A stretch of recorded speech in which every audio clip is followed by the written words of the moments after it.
ಅವಾಗ ನಾವು ಮೈಕ್ರೋನೇ ಮಾಡಿದ್ದು ಎಲ್ಲ ನಾರ್ಮಲ್ ಏನು ಕನ್ವೆನ್ಷನಲ್ ಆಗಿದ್ದು ಅನ್ಕೊಂಡಿದ್ದಾರೋ ಅದೇ ಕನ್ವೆನ್ಷನಲ್ ಅಂದರೆ ಟ್ರೆಡಿಷನಲ್ ಶುಂಠಿ ಬೆಳೆಯೋ ಮೆಥಡ್ ಅಂತ ಅದೇ ಮೆಥಡಲ್ಲಿ ಬೆಳೀತಿದ್ದು. ಪ್ರಾಬ್ಲಮ್ ಅಲ್ಲಿ ನಾನು ಅವಾಗ ನೋಡಿದ್ದು ಅಂದರೆ ಒಂದ್ಸರಿ ಈ ಸಾಫ್ಟ್ ರಾಟ್ ಬಂದರೆ ಅಲ್ಲಿ ನಿಂತ್ಕೊಂತಲೂ ಇರಲಿಲ್ಲ, ಅದು ಬೆಡ್ಡೇ ಹೋಗ್ತಿತ್ತು. ನಾನೇ ನೋಡಿದ್ದೀನಿ ನಮ್ಮದು ಬೆಳೆ ತುಂಬ ನನಗೆ ಅದು ಯಾವಾಗಲೂ ಅನ್ಸುತ್ತೆ ಹೆಂಗೆ ಅಷ್ಟೊಂದೆಲ್ಲ ಡ್ರೆಂಚಿಂಗ್ ಮಾಡ್ತಾರೆ, ಹೆಂಗೆ ಮಾಡ್ತಾರೆ. ನಂಗೆ ನಾನು ಔಷಧಿ ಹೊಡಿತಿರ್ತೀನಲ್ಲ, ಔಷಧಿ ಹೊಡೆಯೋದೇ ಸ್ವಲ್ಪ ಸಮಸ್ಯೆ ಅನ್ಸುತ್ತೆ, ಪದೇ ಪದೇ ಹೊಡೆಯೋದು. ಇನ್ನು ಡ್ರೆಂಚಿಂಗ್ ಅಷ್ಟೊಂದೆಲ್ಲ ಹೆಂಗೆ ಮಾಡ್ತಾರೆ, ಯಾಕೆ ಡ್ರಿಪ್ ಏನು ಖರ್ಚು ಬರಲ್ಲ ನೋಡಿ. ನಮಸ್ತೆ ಸ್ನೇಹಿತರೆ, ನೋಡಿ ಇವತ್ತು ಆಗಸ್ಟ್ 15 ಸ್ವಾತಂತ್ರ್ಯ ದಿನಾಚರಣೆ. ನಾನು ಸ್ಟೇಟಸಲ್ಲಿ ಹಾಕಿದ್ದೆ, ಯೂಟ್ಯೂಬಲ್ಲಿ ಹಾಕಿದ್ದೆ. ಶನಿವಾರ ನಾನು ಶಾಪ್ ರಜಾ ಮಾಡಿದ್ದೀನಿ ಇವತ್ತು. ಸೊ ರಜಾ ಮಾಡಿ ನಾನು ಎಲ್ಲಿಗೆ ಬಂದಿದ್ದೀನಿ ಅಂದರೆ ಆಲ್ಮೋಸ್ಟು ಮಲೆನಾಡು ಭಾಗಕ್ಕೆ ಎಂಟ್ರಿ ಆಗೋ ಜಾಗದಲ್ಲಿದ್ದೀನಿ. ಹಾಸನ ಜಿಲ್ಲೆ ಅರಕಲಗೂಡು ತಾಲ್ಲೂಕು. ಏನು ವಿಶೇಷ ಇದೆ ನೀವು ಬ್ಯಾಕ್ಗ್ರೌಂಡಲ್ಲಿ ನೋಡ್ತಾ ಇರ್ಬೋದು, ಇದು ಶುಂಠಿ ಬೆಳೆ. ನಮ್ಮ ದೊಡ್ಡಬಳ್ಳಾಪುರದ ಹತ್ರನೇ ಸುಮಾರು ಶುಂಠಿ ಪ್ಲಾಟ್ಗಳೆಲ್ಲ ಸಿಗ್ತದೆ. ನಾನು ಇಲ್ಲಿ ಬಂದು ತೋರಿಸೋ ಉದ್ದೇಶ ಏನಿದೆ ಇದರಲ್ಲಿ ಅಡಗಿದೆ ಅಂತ ಹೇಳಿದರೆ, ಇದು ಮಾಡಿರ್ತಕ್ಕಂಥದ್ದು ಈ 4-5 ವರ್ಷದಿಂದ ಶುಂಠಿ ಬೆಳೆದಿದ್ರು ಅವರು, ಈಗ ಬೆಳೆದಿರಲಿಲ್ಲ. ಇದು ಪ್ರಥಮವಾಗಿ ವಿಶೇಷ ಏನು ಅಂತಂದರೆ, ಶುಂಠಿ ಬೆಳೆಯಲ್ಲಿ ಈ ಕಡೆ ಎಲ್ಲ ಸ್ಪ್ರಿಂಕ್ಲರು ಮಾಡ್ಕೊಳ್ತಕ್ಕಂಥದ್ದು. ಆಮೇಲೆ ಅತಿ ಹೆಚ್ಚು ರಾಸಾಯನಿಕ ಗೊಬ್ಬರಗಳು, ಮೂಟೆ ಗೊಬ್ಬರಗಳನ್ನ ಬೆಡ್ಗಾಗಿ ಮಾಡ್ತಕ್ಕಂಥದ್ದು. ನಾನು ಬೆಡ್ ಪ್ರಿಪ್ರೇಷನ್ ವಿಡಿಯೋ ಮಾಡಿ ಹೇಳಿದಾಗ ಅನೇಕ ಜನ ಕಾಲ್ ಮಾಡಿದರು. ಎಸ್ಪೆಷಲಿ ಕರೋನಾ ನಂತರ ನನಗೆ ಕನೆಕ್ಟ್ ಆಗಿರೋರು IT ಸೆಕ್ಟರ್ನಲ್ಲಿ ವರ್ಕ್ ಮಾಡ್ತಕ್ಕಂಥವ್ರು. ಅಂಥರೇ ಒಬ್ಬರು ರೈತರು, ಇವರು ಕಾಂತರಾಜು ಅಂತ, IT ಸೆಕ್ಟರಲ್ಲಿ ಬೆಂಗಳೂರಲ್ಲಿ ವರ್ಕ್ ಮಾಡ್ತಾರೆ. ಪ್ರತಿ ಶನಿವಾರ ಭಾನುವಾರ 200 ಕಿಲೋಮೀಟ್ರ್ ಇಲ್ಲಿ ಬಂದು ವ್ಯವಸಾಯನ ಮ್ಯಾನೇಜ್ ಮಾಡ್ತಿದ್ದಾರೆ. 1 ಎಕರೆ ಶುಂಠಿ ಹಾಕಿರೋದು ಇವರು. ಬೆಡ್ ಪ್ರಿಪ್ರೇಷನಲ್ಲಿ ಯಾವುದೇ ರಾಸಾಯನಿಕ ಗೊಬ್ಬರ, ಮೂಟೆ ಗೊಬ್ಬರಗಳನ್ನ ಹಾಕಿಲ್ಲ. ನಾನೇನು ವೀಡಿಯೋದಲ್ಲಿ ತೋರಿಸಿದ್ದೆ ಆರ್ಗ್ಯಾನಿಕ್ ಗ್ರ್ಯಾನ್ಯೂಲ್ಸ್ ಬೆಡ್ ಪ್ರಿಪ್ರೇಷನಲ್ಲಿ ಸಿವಿಡ್ ಎಕ್ಸ್ಟ್ರಾಕ್ಟು, ಯೂಮಿಕ್ ಆ್ಯಸಿಡ್ಸು, ಆಮೇಲೆ ಟ್ರೈಕೋಡರ್ಮಾ, ಸೂಡೋಮೋನಾಸು, ವ್ಯಾಮು, AMC ಇವುಗಳನ್ನ ನಾನೇ ಕೊಟ್ಟಿರೋದು. ಐ ಥಿಂಕ್ ಜನವರಿ 23ನೇ ತಾರೀಕು ಮೊದಲನೇ ಬಿಲ್ ಆಗಿರೋದು ಗ್ರ್ಯಾನ್ಯೂಲ್ಸ್ ಕೊಟ್ಟಿದ್ದು ನಾನು. ಅವಾಗಲಿಂದ ಇಲ್ಲೇವರೆಗೂ ಪ್ರತಿ 2 ವಾರಕ್ಕೊಂದ್ಸರಿ, ಅಂದರೆ ಮೊಳಕೆ ಬಂದಾದಮೇಲೆ ಪ್ರತಿ 2 ವಾರಕ್ಕೊಂದ್ಸರಿ ಬಂದು ಬೆಂಗಳೂರಿಂದ ಬಂದು ದೊಡ್ಡಬಳ್ಳಾಪುರ ಬಂದು ನಂತರ ಡಿಸ್ಕಷನ್ ಮಾಡ್ಕೊಂಡು ಪ್ರಾಡಕ್ಟ್ ತೊಗೊಬರೋರು. ಇನ್ನೂ ಒಂದು ವಿಶೇಷತೆ ಅಂದರೆ ಇಲ್ಲಿ ಕಾಸ್ಟ್ ಆಫ್ ಪ್ರೊಡಕ್ಷನ್ ಕಡಿಮೆ ಆಗಿರೋದು. ಆಮೇಲೆ ನೀವೆಲ್ಲ ತಿಳ್ಕೊಂಡಿರೋ ಮಟ್ಟಿಗೆ ಇವತ್ತು ಅನಿವಾರ್ಯ ಅನ್ನೋ ಪರಿಸ್ಥಿತಿಗೆ ಬಂದಿದ್ದೀರಾ. ಕಳೆನಾಶಕ ಔಷಧಿ ಬಳಸಲೇಬೇಕು ಅನ್ನೋದು. ಈ ಪ್ಲಾಟಲ್ಲಿ ಕಳೆನಾಶಕ ಔಷಧಿ ಬಳಸಿಲ್ಲ. ಇದು ಸ್ವಲ್ಪ ಬ್ಲಾಕ್ ಸಾಯಿಲ್ಲು, ಬೆಡ್ ಸಿಸ್ಟಮ್ ಚೆನ್ನಾಗಿದೆ. ನೀವು ನೋಡಿದಾಗ ಪರಿಪೂರ್ಣವಾದ ಬೆಳೆ ಅಂತ ಈಗ ಅನ್ನಿಸ್ತಾ ಇರ್ಬೋದು. ಕಳೆದ 2 ವಾರದ ಹಿಂದಿದು ಫುಟೇಜ್ ತೋರಿಸ್ತೀನಿ, ವೀಡಿಯೋ ಅವ್ರು ಕಳಿಸಿರೋದು. ತುಂಬ ಗ್ರೀನರಿ ಚೆನ್ನಾಗಿದೆ. ಕಳೆದ 2 ವಾರದಿಂದ ಸ್ವಲ್ಪ ಡಿಸೀಸ್ ಔಟ್ಬ್ರೇಕ್ ಆಗಿದೆ. ಬಿಸಿಲು ಕಡಿಮೆ ಆಗಿ ಕ್ಲೌಡಿ ಬಂದಿರೋದ್ರಿಂದ ಐರನ್ ಡಿಫಿಷಿಯನ್ಸಿ ಕಾಣಿಸ್ತಾ ಇದೆ, ಪೊಟ್ಯಾಶ್ ಡಿಫಿಷಿಯನ್ಸಿ ಕಾಣಿಸ್ತಾ ಇದೆ. ಐ ಥಿಂಕ್ ಇನ್ನೊಂದು 2 ವಾರದಲ್ಲಿ ಮತ್ತೆ ನಾರ್ಮಲ್ ಆಗ್ತದೆ. ಸೊ ಇಷ್ಟೆಲ್ಲ ಹಿನ್ನೆಲೆಯಲ್ಲಿ ಅವ್ರ ಅನುಭವ ತಿಳ್ಕೊಳ್ಳೋಣ ಸ್ನೇಹಿತರೆ. ನಾನು ಯಾಕೆ ಇದು ಹೇಳ್ತಿದ್ದೀನಿ ಅಂದರೆ, ನನ್ನ ಚಾನಲ್ನ ಉದ್ದೇಶನೇ ಕೃಷಿಯಲ್ಲಿ ರಾಸಾಯನಿಕಗಳ ಬಳಕೆಯನ್ನು ಕಡಿಮೆ ಮಾಡಬೇಕು ಅಂತ. ಎಷ್ಟರ ಮಟ್ಟಿಗೆ ಅದು ಇಲ್ಲಿ ಸಾಧ್ಯ ಆಗಿದೆ ಅವ್ರ ಮಾತುಗಳಲ್ಲಿ ಕೇಳ್ಕೊಳ್ಳೋಣ. ಈಗ ನಾವು ನೇರವಾಗಿ ಕಾಂತರಾಜ್ ಅವ್ರ ಹತ್ರನೇ ತಿಳ್ಕೊಳ್ಳೋಣ. ನಮಸ್ತೆ ಕಾಂತರಾಜ್ ಅವರೇ, ಥ್ಯಾಂಕ್ ಯು ವೆರಿ ಮಚ್. ನಾನು ಬರ್ತೀನಿ, ನಿಮಗೇನೋ ಬೇರೆ ಕೆಲಸ ಐತಿ, ಇಲ್ಲಿ ಬರ್ತೀನಿ ಅಂದಿದ್ದಕ್ಕೆ ನೀವು ಇವತ್ತು ಬಂದರೆ ಮತ್ತೆ ನೀವು ವಾಪಸ್ ಹೋಗ್ಬೇಕು ಬೆಂಗಳೂರಿಗೆ. ನಾನಿಲ್ಲಿ ರೈತರಿಗೆ ತೋರಿಸ್ಬೇಕಾದಿದ್ದು ಉದ್ದೇಶನೇ ಅದು. ಸೊ ನಿಮ್ಮಲ್ಲೂ ಸ್ಟಾರ್ಟಿಂಗಲ್ಲಿ ಏನಾದ್ರು ಡೌಟ್ಸ್ ಬಂದಿರ್ಬೋದು, ಡಿಸ್ಕರೇಜ್ ಮಾಡ್ತಾ ಇರ್ತಾರೆ ಆ ಕಡೆ ಈ ಕಡೆ, ನೀನು ಆಗ ಮಾಡಲೇಬೇಕು ಈಗ ಮಾಡಲೇಬೇಕು ಅಂತ. ನೀವು ಫ್ರ್ಯಾಂಕಾಗಿ ನೀವು ಪಾಸಿಟಿವ್ಸ್ ಇರಲಿ ನೆಗೆಟಿವ್ಸ್ ಇರಲಿ ಒಂದಷ್ಟು ನಮ್ಮ ಮಿತ್ರರಿಗೆ ಹಂಚ್ಕೋಬೋದಾ ನಿಮ್ಮ ಅನುಭವನ? ಖಂಡಿತ. ಸೊ ನೀವು ಯಾವ ಕ್ಷೇತ್ರದಲ್ಲಿ ವರ್ಕ್ ಮಾಡ್ತೀರಾ ಅಲ್ಲಿಂದ ಸ್ಟಾರ್ಟ್ ಮಾಡಿ. ನಾನು IT ಯಲ್ಲಿ ವರ್ಕ್ ಮಾಡೋದು ಬೆಂಗಳೂರಲ್ಲಿ. ಓಕೆ. ನನಗೆ ಅಂದರೆ ಮೊದಲಿಂದಲೂ ಕೃಷಿ ಮೇಲೆ ಇಂಟ್ರೆಸ್ಟು. ಓಕೆ. ಯಾವಾಗ ಕೋವಿಡ್ ಆಯಿತು ಅವಾಗ ವರ್ಕ್ ಫ್ರಮ್ ಹೋಮ್ ಇದ್ದಾಗೆಲ್ಲ ನಾನು ಅಂದರೆ ಒಂದೊಂದು ಬೆಳೆನೇ ಬೆಳೀತಿದ್ದೆ. ಅಂದರೆ ಫಸ್ಟು ಟೊಮೊಟೊ ಎಲ್ಲ ಬೆಳೆದೆ, ಒಳ್ಳೆ ರೇಟ್ ಸಿಕ್ತು. ಮೆಣಸಿನ್ಕಾಯಿ ಒಳ್ಳೆ ರೇಟ್ ಸಿಕ್ತು. ಓಕೆ. ಆಮೇಲೆ ಸ್ವಲ್ಪ ಗ್ಯಾಪ್ ಕೊಟ್ಟೆ, ಬೆಂಗಳೂರು ಕಡೆ ಶಿಫ್ಟ್ ಆದಮೇಲೆ ಸ್ವಲ್ಪ ಗ್ಯಾಪ್ ಇತ್ತು. ಈಗ ಮತ್ತೆ ಶುಂಠಿ ಬೆಳಿಬೇಕಂತ ಒಂದು ಆಸೆ ಆಯಿತು. 2019ರಲ್ಲಿ ನಾನು ಬೆಳೆದಿದ್ದೆ. 2018, 19, 20 ಟೈಮಲ್ಲಿ ನಾವು ಬೆಳೆದಿದ್ವಿ. ಅವಾಗ ನಾವು ಮೈಕ್ರೋನೇ ಮಾಡಿದ್ದು ಎಲ್ಲ ನಾರ್ಮಲ್ ಏನು ಕನ್ವೆನ್ಷನಲ್ ಆಗಿದ್ದು ಅನ್ಕೊಂಡಿದ್ದಾರೋ ಅದೇ ಕನ್ವೆನ್ಷನಲ್ ಅಂದರೆ ಟ್ರೆಡಿಷನಲ್ ಶುಂಠಿ ಬೆಳೆಯೋ ಮೆಥಡ್ ಅಂತ ಅದೇ ಮೆಥಡಲ್ಲಿ ಬೆಳೀತಿದ್ದು. ಪ್ರಾಬ್ಲಮ್ ಅಲ್ಲಿ ನಾನು ಅವಾಗ ನೋಡಿದ್ದು ಅಂದರೆ ಒಂದ್ಸರಿ ಈ ಸಾಫ್ಟ್ ರಾಟ್ ಬಂದರೆ ಅಲ್ಲಿ ನಿಂತ್ಕೊಂತಲೂ ಇರಲಿಲ್ಲ, ಅದು ಬೆಡ್ಡೇ ಹೋಗ್ತಿತ್ತು. ನಾನೇ ನೋಡಿದ್ದೀನಿ ನಮ್ಮದು ಬೆಳೆ ತುಂಬ ಚೆನ್ನಾಗಿರ್ತಿತ್ತು, ಬಟ್ ಏನು ಮಾಡಿದ್ರು ಆಗ್ತಿರ್ಲಿಲ್ಲ. ನೀವು ನಂಬ್ತಿರೋ ಬಿಡ್ತೀರೋ ಅಂದರೆ ಅವಾಗ ನಮಗೆ ನಾನು ಕೂಡ ಅಷ್ಟು ಏನು ಕೆಮಿಕಲ್ ಯೂಸ್ ಮಾಡ್ತೀವಿ, ಹೇಗೆ ಯೂಸ್ ಮಾಡಬೇಕು ಅನ್ನೋದ್ರ ಮೇಲೆ ಅಷ್ಟು ಗಮನ ನಾನು ಕೊಟ್ಟಿರಲಿಲ್ಲ. ನಾನು ಈಗ ನಿಮ್ಮ ವಿಡಿಯೋ ನೋಡಿ ಮತ್ತು ನಮಗೆ ಗೊತ್ತಿರೋರ ಮುಖಾಂತರ ತಿಳಿದು ಅಷ್ಟರಲ್ಲಿ ನಾನು ಮಾಹಿತಿ ಕಲೆ ಹಾಕ್ಕೊಂಡಿದ್ದೆ. ಸೊ ಅವಾಗ ನಾವೇನು ಮಾಡ್ತಿದ್ವಿ, ಪ್ರತಿಯೊಂದು ಈ ಬ್ಲೀಚಿಂಗ್ ಪೌಡ್ರ್ ಹಾಕೋದು, ಸುಣ್ಣ ಹಾಕೋದು, ಕಪ್ಪೆ ಚಿಪ್ಪಿಂದು ಸುಣ್ಣ ತಂದು ಹಾಕಿ ಏನು ಮಾಡಿದ್ರು ಕಡಿಮೆ ಆಗ್ತಲೇ ಇರಲಿಲ್ಲ. ಆ ಜಾಗಕ್ಕೆ ನಾನು ಈಗಲೂ ಹೇಳ್ತೀನಿ, ಕಪ್ಪೆ ಚಿಪ್ಪಿನ ಸುಣ್ಣ ಅದು ಇದು ಎಲ್ಲ ಹಾಕಿದೀವಲ್ಲ, ಆ ಜಾಗನ ಈಗ ನಾವು ಅಲ್ಲಿ ಹೋಗಿ ಬೇರೆದು ಬೆಳೆದ್ರೆ ಆ ಜಾಗದಲ್ಲಿ ನೆಕ್ಸ್ಟ್ ಯಾವ ಬೆಳೆನೂ ನೀಟಾಗಿ ಬರ್ತಾ ಇರಲಿಲ್ಲ. ಬರ್ತಾರೆ. Okay okay. ಅದಾದ್ಮೇಲೆ ಸ್ವಲ್ಪ ಗ್ಯಾಪ್ ಕೊಟ್ಟಿದ್ವಿ. ಈ ವರ್ಷ ಇಲ್ಲ ಡ್ರಿಪ್ಪಲ್ಲೇ ಮಾಡಬೇಕು ಅನ್ನೋ ಕಾರಣದಿಂದ ಡ್ರಿಪ್ಪಲ್ಲೇ ಮಾಡಿದ್ದು. ಸ್ಟಾರ್ಟಿಂಗಲ್ಲಿ ಇಲ್ಲೆಲ್ಲ ಹಾಕಕ್ಕೆ ಬಂದಾಗ ಡ್ರಿಪ್ಪಲ್ಲಿ ಹೆಂಗಾಗುತ್ತೆ ಈ ಬಿಸಿಲು ಅಂತೆಲ್ಲ ಹೇಳಿದ್ರು. ಓಕೆ. ಬಟ್ ನೋಡಿ ನಿಮ್ಮ ಮುಂದೆನೇ ಇದೆ ಎಕ್ಸಾಂಪಲ್. ಅದೇ ಎಕ್ಸಾಂಪಲ್ ಹಿಂಗೆ ಇದೆ. ಸೊ ಆಮೇಲೆ ಮತ್ತೆ ಎರಡನೇದು ಕಳೆನಾಶಕ. ಹಾಂ ಕಳೆನಾಶಕ ಅನ್ನ ಯಾಕಂದರೆ ಲೇಬರ್ ಖರ್ಚು ನನಗೆ ಈ ಸರಿ ಶುಂಠಿ ಬೆಳೀತಾ ಲೇಬರ್ ಖರ್ಚು ಮೇನ್ ಅಂತ ಬಂದಿರುತ್ತೆ ಕಳೆನಾಶಕ. ಓಕೆ. ಹೊಡಿದೇ ಇರೋದು ಅಂತ ಹೊಡಿದ್ದಾರೆ ಅಷ್ಟೇ. ಅಂದರೆ ಇಲ್ಲಿ ಸ್ವಲ್ಪ ಕಳೆ ಬೇಗ ಬೇಗ ಬರ್ತಿದ್ದರಿಂದ ನಾನು ರಿಪೀಟ್ ನಾನು ತೆಗಿಸ್ಬೇಕಾಗಿತ್ತು. ಮಣ್ಣು ಫಲವತ್ತಾಗಿರೋದ್ರಿಂದಲೇ ಕಳೆ ಬೇಗ ಬೇಗ ಬರೋದು. ಇನ್ನೊಂದು ಮಣ್ಣಲ್ಲಿ ತಾಕತ್ತಿರೋದ್ರಿಂದ. ಇನ್ನೊಂದಂದ್ರೆ ಸ್ವಲ್ಪ ಬೆಡ್ ನಾನು ಅಗಲ ಮಾಡಿದ್ರಿಂದ ಸ್ವಲ್ಪ ಗ್ಯಾಪ್ ಜಾಸ್ತಿ ಇರ್ತಿತ್ತು. ಏರೇಷನ್ ಚೆನ್ನಾಗಿ. ಸೊ ಕೂಡ್ಕೊಂತಿರ್ಲಿಲ್ಲ ಅಲ್ಲ ಗಿಡ ಬೇಗ. ಹಂಗಾಗಿ ಮತ್ತೆ ನಾನು ಒಂದರಿಂದ ಒಂದು ಅಂತರನೂ ಒಂದು ಸ್ವಲ್ಪ ಡಿಸೆಂಟ್ ಅಂತರದಲ್ಲೇ ಹಾಕಿರೋದು. ಮತ್ತು ಈ ಥರನೂ ಅಂತರನೂ ಡಿಸೆಂಟಾಗಿ ಹಾಕಿರೋದು. ಅದರಿಂದ ಸ್ವಲ್ಪ ಕಳೆ ಬರ್ತಿತ್ತು ಬೇಗ. ಅದು ಬಿಟ್ಟರೆ ನಂಗೆ ಬೇರೆ ಇನ್ಯಾವುದೂ ಸಮಸ್ಯೆ ಆಗಿಲ್ಲ. ನೋಡಿ ಈ ವರ್ಷ ಅಲ್ಲಲ್ಲೇ ಸಾಫ್ಟ್ ರಾಟ್ ಇದೆ. ಇದು ಎಲ್ಲ ಸಾಫ್ಟ್ ರಾಟ್ ಇಲ್ಲ. ನಾನು ಅಲ್ಲೊಂದು ಕಡೆ ಕಡ್ಡಿ ನೆಟ್ಟಿದ್ದೀನಿ. ಶೂಟ್ ಬೋರರ್ ಇರೋದ್ರಿಂದಲೂ ಅದು ನನಗೆ ಅದೇ ಅಂತ ಕನ್ಫ್ಯೂಸ್ ಆಗಿದೆ. ಆದರೆ ಅಲ್ಲೆಲ್ಲ ಏನಿಲ್ಲ, ನೀವು ಬೇಕಾದ್ರೆ ನೋಡ್ಬೋದಲ್ಲ. ಇದೆ ಸಾಫ್ಟ್ ರಾಟ್ ಒಂದು 2-3 ಕಡೆ ಇದೆ. ಅದು ಅಲ್ಲಿಗೆ ನಿಂತ್ಬಿಟ್ಟಿದೆ. ಒಂದು ಬುಡಕ್ಕೆ ಬಂದರೆ ಅಲ್ಲಿಗೆ ನಿಂತಿದೆ. ಯಾವ ಬುಡಕ್ಕೆ ಬಂದಿರ್ತದೆ ಅಲ್ಲಿಗೆ ಆಲ್ಟ್ ಆಗ್ತದೆ. ಹೌದು. ಯಾಕೆ ಸಾಧ್ಯ ಆಯಿತು? ಡ್ರಿಪ್ಪಿಂದ. ನೋಡಿ ಈಗ ನಾನೇ ಎಷ್ಟೋ ಜನಕ್ಕೆ ಹೇಳಿದ್ದೀನಿ, ನೀವು ಡ್ರೆಂಚಿಂಗ್ ಮಾಡೋಕ್ಕೆ ತುಂಬ ಇದು ಸಮಸ್ಯೆ ಆಗುತ್ತೆ. ಈಗ ನೀವೇ ಮಾಡಿದ್ರು ನಿಮಗೂ ಸಮಸ್ಯೆನೇ ಅದು. ಅಲ್ಲೊಂದು ನೀವು ಪ್ರಾಕ್ಟಿಕಲ್ ಅಬ್ಸರ್ವ್ ಮಾಡಿದ್ರೆ ಡ್ರೆಂಚಿಂಗ್ ಮಾಡಿದಾಗ ಹೇಗೆ ಮಾಡ್ತಾರೆ ಅಂದರೆ ಪಂಪ್ ನಾಜಲ್ ತೆಗೆದು ಬಿಡ್ತಾರಲ್ವಾ, ಅದೊಂದು ಫಾಸ್ಟ್ ಪ್ರೊಸೆಸ್ಸು. ಹೌದು. ಅದು ಸಾಯಿಲಲ್ಲಿ ಪೂರ್ತಿ ಇನ್ಫಿಲ್ಟ್ರೇಟ್ ಆಗ್ತದೆ ಅನ್ನೋ ಗ್ಯಾರಂಟಿ ಇರಲ್ಲ. ಅರ್ಧೋಗ್ಬೋದು, ಡೀಪರ್ ಲೇಯರ್ಸ್ ಹೋಗಲ್ಲ. ನೀವು ಡ್ರಿಪ್ಪಲ್ಲಿ ಸ್ಲೋ ಆಗಿ ಡಿಸ್ಚಾರ್ಜ್ ಆಗೋದ್ರಿಂದ ಎಂಟೈರ್ ರೂಟ್ ಝೋನ್ ಏನಿರುತ್ತೆ ಅಲ್ಲೆಲ್ಲ ಔಷಧಿ ಸ್ಪ್ರೆಡ್ ಆಗೋದ್ರಿಂದ ಎಫೆಕ್ಟಿವ್ ಆಗಿ ಕಂಟ್ರೋಲ್ ಆಗ್ತದೆ ಅಂತ ಒಪ್ಪಬೋದಾ? ಖಂಡಿತ ಸರ್, ಖಂಡಿತ. ನೀವೇ ಬೇಕಾದ್ರೆ ಇಲ್ಲಿ ಉದಾಹರಣೆ ನೋಡಿ. ನಾನೇ ಎಷ್ಟು ಬೇಕಾದ್ರೆ ಬೇರೆ ಫೀಲ್ಡ್ ಮೈಕ್ರೋ ಮಾಡಿರ್ತಾರಲ್ಲ ಅಲ್ಲೂ ನೋಡಿ, ಇಲ್ದನ್ನ ನೋಡಿ. ಮತ್ತೆ ಏನು 15 ದಿವಸಕ್ಕೊಂದ್ಸರಿ ಅದು ರೊಟೇಟ್ ಮಾಡಿ ಫಂಗಿಸೈಡ್ ನೀವು ಅದೇನು ಕೊಟ್ಟರೆ ಅದನ್ನ ನಾವು ಬಿಟ್ಟಿರೋದಷ್ಟೇ, ಬೇರೆ ಇನ್ನೇನು. ಜೊತೆಗೆ ಬಯೋಸ್ಟಿಮ್ಯುಲೆಂಟ್ ಹೆಸರುಗಳು ನೆನಪಿದೆಯಾ ಏನಾದರೂ? ಇದು ಸುಮಾರಿದೆ. ಅದು Alvin top, Alvin gold super, searich, vermi hume, Moksha, ಇನ್ನೊಂದು ಗೋಲ್ಡನ್ ಡ್ರಾಪ್ ಅದೆಲ್ಲ ಇದೆ. ಅದಷ್ಟೇ. ಅದು ಬಿಟ್ಟರೆ ಎಲ್ಲ ನಾನು ವಾಟರ್ ಸಾಲ್ಯುಬಲ್ ಗೊಬ್ಬರನೇ ಕೊಟ್ಟಿರೋದು. ಈಗ ಗೊಬ್ಬರಗಳು ಕೊಟ್ಟಿಲ್ಲ, ಮೂಟೆ ಗೊಬ್ಬರ ಏನು ಕೊಟ್ಟಿಲ್ಲ. ಕೆಲವರಲ್ಲಿ ಕ್ವಶನ್ ಬರ್ಬೋದು, ಅದು ಹೆಂಗೆ ಬರ್ತದೆ ಬೆಳೆ ಅಂತ. ಅದಕ್ಕೇನು ಕೊಟ್ಟಿದ್ದೀರಿ ನೀವು? ಎಲ್ಲ ವಾಟರ್ ಸಾಲ್ಯುಬಲ್ ಡ್ರಿಪ್ ಗೊಬ್ಬರಗಳು. ಒನ್ ಟೈಮ್ಗೆ ಎಷ್ಟು ಕೆಜಿ ಕೊಟ್ಟಿದ್ದೀರಾ? ಒನ್ ಟೈಮಿಗೆ 4 ಕೆಜಿ. 4 ಕೆಜಿ. ಸ್ಟಾರ್ಟಿಂಗ್ ಅಲ್ಲಿ ಒಂದು 3 ಕೆಜಿ, ಬರ್ತಾ ಒಂದು 4 ಕೆಜಿ. ಈಗಲೂ ನಾನು 4 ಕೆಜಿನೇ ಕೊಡ್ತಾ ಇರೋದಷ್ಟೇ. ಹೋಗ್ಲಿ, ಇಷ್ಟೆಲ್ಲ ರಾಸಾಯನಿಕ ಕಡಿಮೆ ಮಾಡಿರೋದ್ರಿಂದ ಮರಿಗಳ ಸಂಖ್ಯೆನಲ್ಲಿ ಏನಾದರೂ ಕಡಿಮೆ ಆಗಿದೆ ಅನ್ಸುತ್ತೆ ನನಗೆ? ನೀವೇ ನೋಡಿ, ಚೆನ್ನಾಗೇ ಇದೆ, ಒಳ್ಳೆ ಡೆವಲಪ್ಮೆಂಟ್ ಇದೆ. ಡೆವಲಪ್ಮೆಂಟ್ ಎಲ್ಲ ಚೆನ್ನಾಗಿದೆ ನೋಡಿ. ಆಲ್ಮೋಸ್ಟ್ ಬೆಡ್ ಫುಲ್ ಸ್ಪ್ರೆಡ್ ಆಗೋಗ್ಬಿಟ್ಟಿದೆ. ಇದು ಬೆಡ್ಡಿಂದ ಬೆಡ್ಡಿಗೆ 4 ಅಡಿ ಬರುತ್ತೆ. ಆ ಕವಲೆಯಿಂದ ಈ ಕವಲೆಗೆ 4 ಅಡಿ ಬರುತ್ತೆ. ಯೂಶುವಲಿ ಎಲ್ಲ ಇಲ್ಲಿ ಓಡಿಸೋದು 2 ಅಡಿ ಬೆಡ್, 2.5 ಅಡಿ ಬೆಡ್. ಆದ್ರೂ ಇದು ಕೂಡ್ಕೊಂಡಿದೆ. ಇನ್ನೂ 5 ತಿಂಗಳು ಆಗಿಲ್ಲ. ಸೋಮವಾರಕ್ಕೆ 5 ತಿಂಗಳಾಗುತ್ತೆ. ಸೋಮವಾರಕ್ಕೆ 5 ತಿಂಗಳಾಗ್ತದೆ.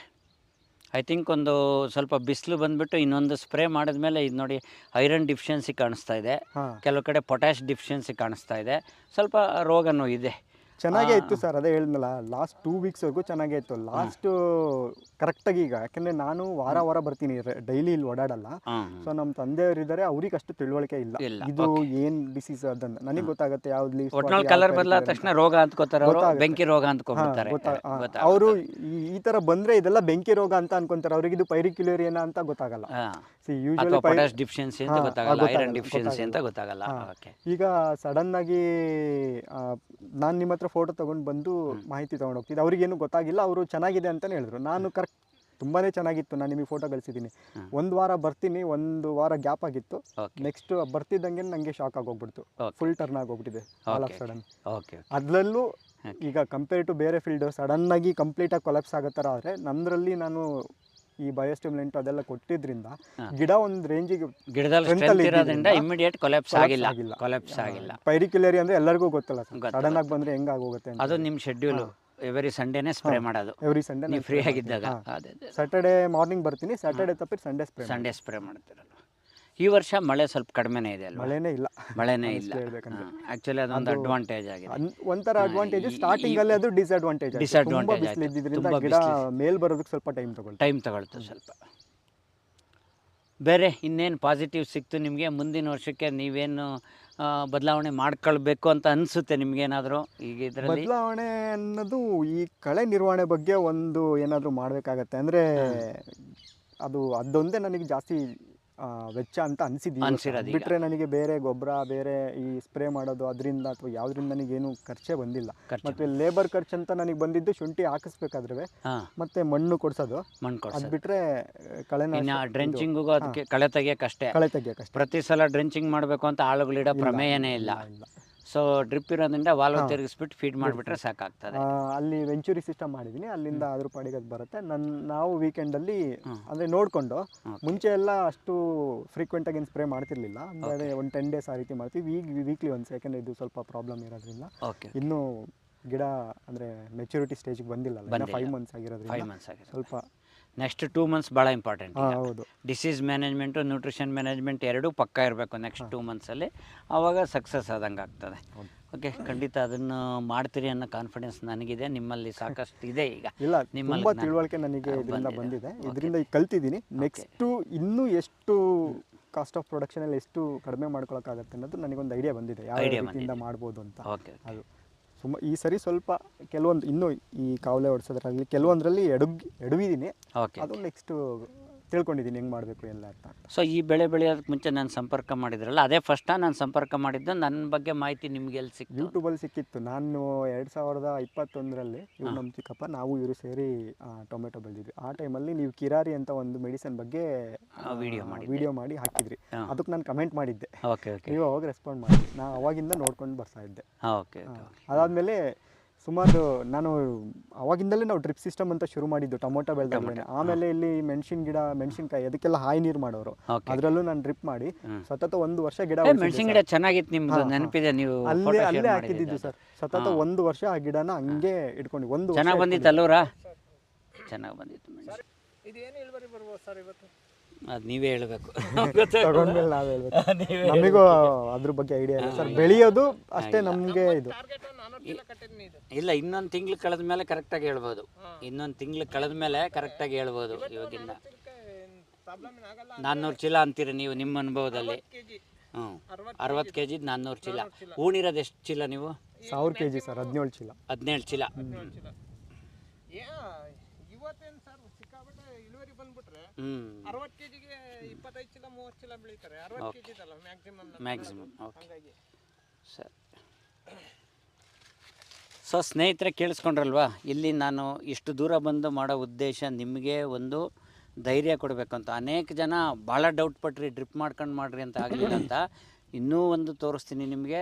ಇಲ್ಲಿಂದ ಇನ್ನೊಂದು ಬೇಲೂರು ಎಷ್ಟು, ಒಂದು 100 kilometers ಆಗ್ಬೋದಾ? ಅದ್ರ ಒಳಗಡೆನೆ ಸರ್. ಒಂದು 75-80 kilometers ಬೇಲೂರಲ್ಲೊಂದು ಫೀಲ್ಡ್ ಇದೆ. ಅದನ್ನು ವೀಡಿಯೋ ಮಾಡಿ ಅವರು ಬೆಂಗಳೂರಲ್ಲಿ ವರ್ಕ್ ಮಾಡೋ ಅಂಥವ್ರೆ. ಅದು 3.5 ಎಕರೆ ಮಾಡಿದ್ದಾರೆ. ಅದು ತೆಂಗಿನ ತೋಟದಲ್ಲಿ ಮಾಡಿರೋದು. ಅದನ್ನು ತೋರಿಸ್ತೀನಿ ಸ್ನೇಹಿತರೆ. ಇದೇ ರೀತಿ ಎಲ್ಲ ಬೆಳೆನೂ ಬೆಳಿಬೋದು. ಇವತ್ತು ನೀವು ಮೂಟೆ ಗೊಬ್ಬರನ ಕಂಪ್ಲೀಟಾಗಿ ದೂರ ಇಟ್ಬಿಡ್ಬೋದು. ಇವತ್ತು ಮಣ್ಣಿನ ಸತ್ವ ಕಳ್ಕೊಳ್ಳೋದಕ್ಕೆ ಅದೇ ಕಾರಣ ಆಗ್ತಕ್ಕಂಥದ್ದು. ಯಾಕಂದರೆ ನಾನು ಕಳೆದ 2 ತಿಂಗಳಿಂದ ಒಂದು ವಿಡಿಯೋ ಮಾಡಿದ್ದೆ, ನ್ಯೂಟ್ರಿಷನ್ ಯೂಸ್ ಎಫಿಷಿಯನ್ಸಿ. ಅದು ನಾನು ಹೇಳ್ತಿರೋದಲ್ಲ, ಸ್ಟ್ಯಾಟಿಸ್ಟಿಕ್ಸು. ಹೌದು. ನಾವು 100 kg ಮೂಟೆ ಗೊಬ್ಬರ ಕೊಟ್ಟರೆ ಬೆಳೆಗೆ ಸಿಗೋದು 40 kgನೇ ಆವ್ರೇಜಾಗಿ. ಇನ್ನು 60 kg ಮಣ್ಣಲ್ಲಿ ಉಳ್ಕೊಂಡು ಮಣ್ಣು ಹಾಳಾಗ್ತಾ ಬರ್ತದೆ. ನೀವು ಡ್ರಿಪ್ ಗೊಬ್ಬರ ಕೊಟ್ಟಾಗ ನ್ಯೂಟ್ರಿಷನ್ ಯೂಸ್ ಎಫಿಷಿಯನ್ಸಿ 80%.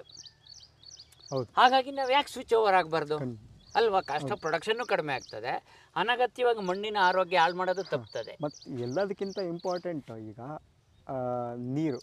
ಎಷ್ಟು ನೀರು ನಾವು ಶುಂಠಿಗೆ ಎಷ್ಟು ನೀರು ವೇಸ್ಟ್ ಮಾಡ್ತೀವಿ. ಇದರಲ್ಲಿ ಏನು ಸರ್, ನಾನು ವಾರಕ್ಕೆ 1 ಸರಿ ಅಷ್ಟೇ ಕೊಡ್ತಾ ಇದ್ದಿದ್ದು. ವಾರಕ್ಕೆ 1 ಸರಿ 2 ಸರಿ.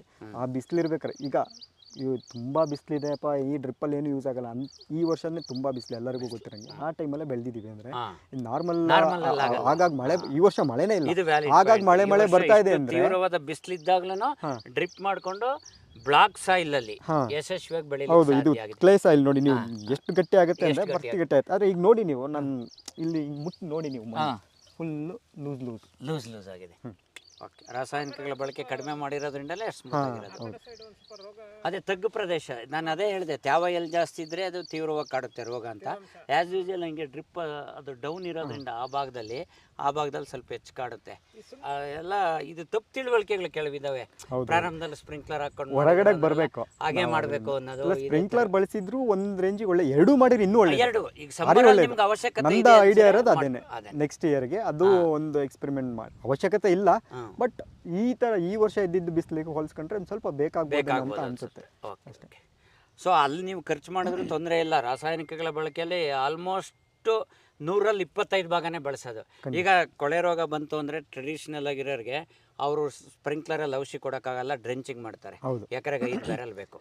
ನೀವು ಒಂದು ಬ್ಯಾರಲ್ ಅಷ್ಟೇ ಇಲ್ಲಿ ಡ್ರಿಪ್ಪಲ್ಲಿ ಬಿಡೋದು. ನನಗೆ ಅದು ಯಾವಾಗಲೂ ಅನ್ಸುತ್ತೆ, ಹೆಂಗೆ ಅಷ್ಟೊಂದೆಲ್ಲ ಡ್ರೆಂಚಿಂಗ್ ಮಾಡ್ತಾರೆ, ಹೆಂಗೆ ಮಾಡ್ತಾರೆ. ನಂಗೆ ನಾನು ಔಷಧಿ ಹೊಡಿತಿರ್ತೀನಲ್ಲ, ಔಷಧಿ ಹೊಡಿಯೋದೇ ಸ್ವಲ್ಪ ಸಮಸ್ಯೆ ಅನ್ಸುತ್ತೆ, ಪದೇ ಪದೇ ಹೊಡಿಯೋದು. ಇನ್ನು ಡ್ರೆಂಚಿಂಗ್ ಅಷ್ಟೊಂದೆಲ್ಲ ಹೆಂಗೆ ಮಾಡ್ತಾರೆ, ಯಾಕೆ ಡ್ರಿಪ್ ಏನು ಖರ್ಚು ಬರಲ್ಲ ನೋಡಿ. ಇದು ನೀವು ಲೋಕಲ್ ತಗೊಂಡ್ರು ಬಳಸ್ಬೋದು. 3-4 ನಾವು ಎಷ್ಟು ನೀಟಾಗಿ ಹೇಳ್ಕೊಳ್ತೀವೋ ಅಷ್ಟು ಟೈಮ್ ನಾವು ಅದನ್ನು ಇದು ಮಾಡ್ಬೋದು. ಅದು ಒನ್ ಟೈಮ್ ಇನ್ವೆಸ್ಟ್ಮೆಂಟ್ ಅಷ್ಟೇ, ಪದೇ ಪದೇ ಮಾಡೋಂಥ ಅವಶ್ಯಕತೆನೇ ಏನಿಲ್ಲ. ಓಕೆ. ಸೊ ಸ್ನೇಹಿತರೆ ನೋಡಿ, ನೀವು ನೆಕ್ಸ್ಟ್ ಟೈಮ್ ಧೈರ್ಯ ಮಾಡಿ ನೀವು ಬೆಳೆ ಮಾಡುವಾಗ, ಯಾಕಂದರೆ ಸ್ವಾಭಾವಿಕವಾಗಿ ಸಿಗ್ತಕ್ಕಂಥ ಈ ಏನಿದೆ ನೀರು, ಈ ಥರದ ಪ್ರಕೃತಿ ನಮಗೆ ಕೊಟ್ಟಿರೋದನ್ನ ಪೋಲ್ ಮಾಡ್ದಂಗೆ, ಕಡಿಮೆ ನೀರಿನಲ್ಲಿ ಪ್ರಕೃತಿ ಕೊಟ್ಟಿರೋ ಮಣ್ಣನ್ನು ಹಾಳು ಮಾಡ್ದಂಗೆ ಕಡಿಮೆ ಪ್ರಮಾಣದಲ್ಲಿ ರಾಸಾಯನಿಕಗಳನ್ನು ಬಳಸಿ ಶುಂಠಿ ಅಂತ ಬೆಳೆನೂ ಬೆಳಿಬೋದು ಅಂತ ತೋರಿಸೋದಷ್ಟೇ ಈ ವಿಡಿಯೋ ಉದ್ದೇಶ. ಇದಕ್ಕೆ ನಮ್ಮ ಸಹಕಾರ ಕೊಟ್ಟಿದ್ದಕ್ಕೆ ನಿಮ್ಮೆಲ್ಲರ ಪರವಾಗಿ ನಾನು ಕಾಂತರಾಜ್ ಅವರಿಗೆ ಥ್ಯಾಂಕ್ಸ್ ಹೇಳ್ತೀನಿ. ಧನ್ಯವಾದ ಕಾಂತರಾಜ್ ಅವರೇ. ತುಂಬ ಸೇವ್ ಆಗ್ತದಲ್ವ ನೀರು ಇದರಲ್ಲಿ. ಮತ್ತು ಎರೆಹುಳುಗಳು ತುಂಬ ಆಗಿದೆ, ನೀವೇ ನೋಡಿ ಅಲ್ಲಿ ತೂತ ಎಲ್ಲ ಅದೆಲ್ಲ ಎರೆಹುಳುಗಳು ತುಂಬ ಆಗಿದೆ. ಸೊ ಮಣ್ಣಿನ ಆರೋಗ್ಯದ ಜೊತೆ ನಾವು ಜಾಸ್ತಿ ಇಂಟರ್ಫಿಯರ್ ಆಗಿಲ್ಲ, ಪೂರಕವಾಗಿ ಕೃಷಿ ಮಾಡ್ತಾ ಇರೋದ್ರಿಂದ ಸ್ವಾಭಾವಿಕವಾಗಿ ಎರೆಹುಳುಗಳೆಲ್ಲ ಉತ್ಪಾದನೆ ಆಗ್ತಾ ಇದ್ದಾವೆ. ಕಡಿಮೆ ನೀರಿನಲ್ಲೇ ಬೆಳೆ ಬೆಳೆಯಕ್ಕೆ ಸಾಧ್ಯ ಆಗ್ತದೆ. ಅಂದರೆ ಪೊರಾಸಿಟಿ ಅಂದರೆ ಉಡುಡಿಯಾಗಿದೆ, ಮಣ್ಣು ತೋರಿಸಿದ್ರಲ್ಲ, ಪೊರಾಸಿಟಿ ಇಂಪ್ರೂವ್ ಆಗಿದೆ. ಅದೆಲ್ಲ ಆಗಿರೋದ್ರಿಂದಲೇ ಎರೆಹುಳುಗಳು ಜಾಸ್ತಿ ಆಗೋಕ್ಕೆ ಸಾಧ್ಯ ಆಗ್ತದೆ. ನೀರಿನ ನನಗೆ ಯಾವಾಗಲೂ ಅನ್ಸೋದೆ, ಅದು ಯಾಕೆ ಜನಕ್ಕೆ ನೀರಿಂದು ಬೆಲೆ ಅರ್ಥ ಆಗ್ತಾ ಇಲ್ಲ. ನೀರಿಲ್ಲ ಅಂದ್ರೆ ಏನು ಮಾಡ್ತಾರೆ, ಯಾಕಷ್ಟು ಪೋಲ್ ಮಾಡ್ತಾರೆ ಅಂತ ಅನ್ಸುತ್ತೆ. ಅಲ್ಲೇನೆ ಗೊತ್ತಾಗುತ್ತಲ್ಲ ಸರ್, ದೊಡ್ಡಬಳ್ಳಾಪುರ ಸೈಡಲ್ಲೆಲ್ಲ ಎಷ್ಟು ಅಡಿ ಅಂತರದಲ್ಲಿ ನೀರು ಸಿಗುತ್ತೆ ಅಂತ ಹೇಳಿ. ಈ ಡ್ರಿಪ್ ವ್ಯವಸ್ಥೆ ಮಾಡಿಕೊಂಡ್ರೆ ತುಂಬ ಭಾರಿ ಕಡಿಮೆ ನೀರಿಂದು ನಿರ್ವಹಣೆಯಲ್ಲಿ ಆಗೋಗ್ಬಿಡುತ್ತೆ. ಥ್ಯಾಂಕ್ ಯು ಸರ್, ಇಲ್ಲಿವರೆಗೂ ಬಂದಿದ್ದಕ್ಕೆ. ಓಕೆ.